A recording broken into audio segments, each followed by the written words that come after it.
o nosso Conexão na Jovem Pan Jaraguá do Sul, hoje com o tema TDAH.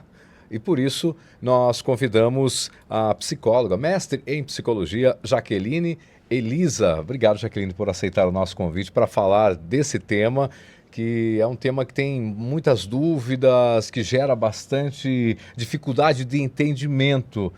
Eu gostaria que você já iniciasse explicando o que é o TDAH. E tem tipos do TDAH, por exemplo, bom, a gente está falando da hiperatividade, mas o déficit de atenção também, ou seja, quais as diferenças? Porque um é hiperativo, o outro já é um pouco mais desatento.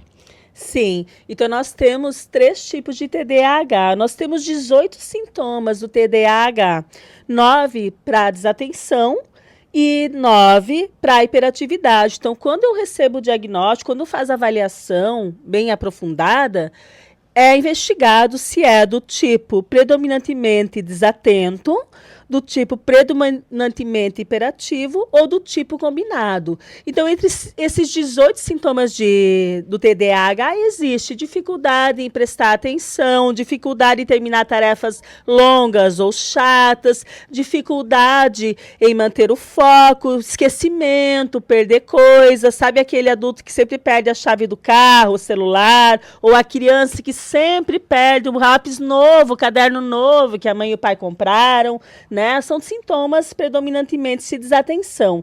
Mas também os de hiperatividade. Existe aquela criança, o adulto que não para, o adulto mexe as mãos e os pés, que está o tempo todo se remexendo na cadeira, que precisa andar, que tem a impulsividade, que a pessoa não terminou de falar e ela já vai lá e fala no meio, faz uma pergunta, não consegue esperar terminar o raciocínio.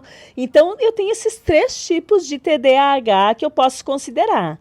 Mas, cuidado, né? Tem outras questões que pode gerar um desses 18 sintomas do TDAH. A ansiedade, depressão, tem relação? Eu estando ansioso, isso pode ser, eu posso dizer que estou com TDAH? Não, não é outro transtorno psicológico, né? Então, sim, a ansiedade, ela traz sintomas como o TDAH, no caso, falar em excesso, falar acelerada, né? A agitação, a depressão mesmo, o estresse pode trazer problemas na memória, pode trazer também essa questão de esquecimentos, a dificuldade em eu conseguir começar e terminar o que começa, mas não é o TDAH. Daí, nesse aspecto, eu gosto muito do que traz o Paulo Matos, que foi um médico, psiquiatra, professor universitário, que traduziu os 18 sintomas da TDAH para a realidade brasileira. E quais são esses 18 sintomas? Porque é interessante e importante, já vou entrar também na outra situação, que é relacionado com a ansiedade, penso que também tem a relação com a TDAH, que é sobre, hoje em dia, o excesso de informação, se isso gera essa ansiedade, gera essa hiperatividade, ou seja, as telas, TVs, tablets, telefones, redes sociais, né? Está dentro desses 18 sintomas também? Está, porque assim, olha, o próprio TDAH, ele tem dificuldade no neurotransmissor da dopamina, que é aquele do prazer e recompensa. Ou seja, dopamina tem relação com a rede social. Tem, então qual é a tua droga, né? A tua droga hoje é excesso de telas, tua droga hoje é romance barato, a tua droga hoje são redes sociais, ver quem respondeu o WhatsApp o tempo todo, qual é a tua dificuldade, o teu vício, é comida? Qual que é a tua compulsão para buscar o prazer imediato? Então, veja bem, se eu tenho dificuldade nas funções executivas, no planejamento e organização, eu vou ter dificuldade em fazer um planejamento de que isso vai me trazer uma consequência daqui a 1 ano, daqui a 5 anos. Busca-se o imediato, mas hoje sim, você tem razão, está tendo um excesso de estímulos que está desregulando a função desse neurotransmissor da dopamina. Mas se eu tenho TDAH, é desde a infância. Não existe desenvolver TDAH na vida adulta. Existe o diagnóstico tardio? Existe, mas daí eu vou ver informações lá da infância, relatório da escola, pessoas que conviveram, vou fazer escalas para saber como era na infância, para atender os critérios diagnósticos. Então, eu posso ter sintomas do TDAH que é devido à ansiedade, que não é TDAH. Eu posso ter sintomas do TDAH que não chega ao número de critérios. Para adulto é no mínimo 5 de cada e para criança é no mínimo 6 de cada. Desses 9 sintomas que tem de desatenção e 9 de hiperatividade. Mas são traços, eu não atingo esse número de TDAH. E eu posso atingir esses sintomas num nível de ter, de fato, o transtorno do TDAH. Só que precisa fazer o diagnóstico diferencial, porque hoje está muito triste. Eu sou TDAH também, somos muito prejudicados, porque a gente fala, puxa, eu tenho TDAH, todo mundo tem. Não é todo mundo que tem. Por conta dessa questão da ansiedade, porque acho que estamos ansiosos, querendo que as pessoas respondam imediatamente às nossas mensagens no WhatsApp, que a rede social posta-se no Instagram uma foto e já vai lá o tempo todo, já ver quantos curtiram, quantos visualizaram. Isso não tem relação, mas ao mesmo tempo não significa que seja esse transtorno. Sim, o que acontece? Se descobriu em novos estudos que a questão do vício em telas gera no cérebro efeitos semelhantes à heroína. Deus queira que eu não morda a minha língua, mas se Deus quiser, meus filhos não vão ter um celular próprio antes dos 16 anos de idade. 16? Porque o cérebro termina de amadurecer aos 25. Mas as crianças têm com 3 anos de idade já. Eu posso emprestar para assistir, nenhum extremo é saudável, mas a Sociedade Brasileira de Pediatria recomenda nessa idade apenas 1 hora de uso por dia. E não um próprio, eu posso emprestar. 16 ou já com... Não, se recomenda assim, que abaixo dos 2 anos, 3 anos, não seja exposto, sei que é muito difícil. Dos 3 aos 10 anos, o recomendado é até 1 hora por dia. E os mais jovens, dos 3 aos 5. A partir dos 6 aos 10, 2 horas por dia. Dos 10 aos mais jovens, até 3 horas por dia. Porque o cérebro termina de amadurecer aos 25. Qual é a última parte que amadurece? O lobo frontal, que é bem a parte que tem maior dificuldade no funcionamento de um TDAH. Então eu já tenho um cérebro com funcionamento prejudicado nessa questão do lobo frontal. Eu vou dar um equipamento que vai adoecer mais ainda o meu filho. Então eu preciso saber as estratégias. Quando eu tenho TDAH, envolve o autoconhecimento e como. Sabe o celular que a gente carrega à noite, a bateria está cheia de manhã, não tá? Então, a maior dificuldade no TDAH são atividades que exigem esforço mental.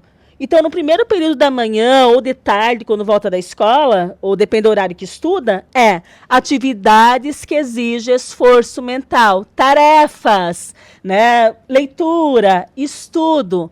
Segundo, atividades que demandam esforço físico, organizar material, organizar ambiente. E por último, tela, lazer e relaxamento. Por quê?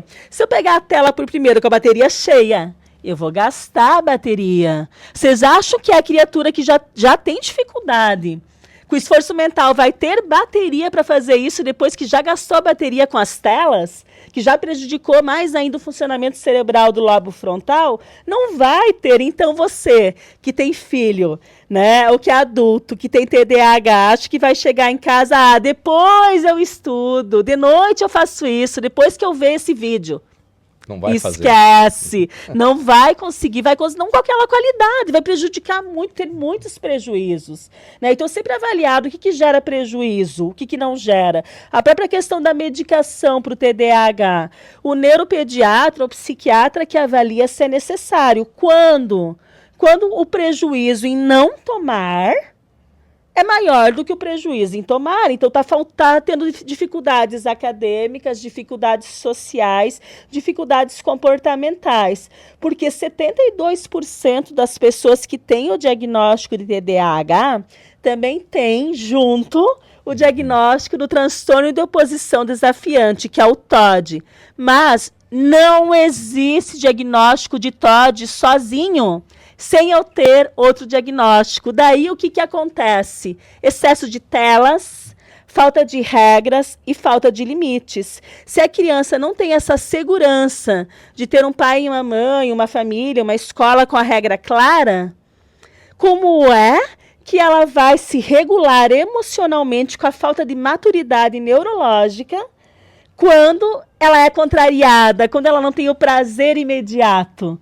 Então, eu falo muito para vocês, eu como TDAH, nunca ouvi dos meus pais, ela tem TDAH, então deixa ela, então ela não pode fazer.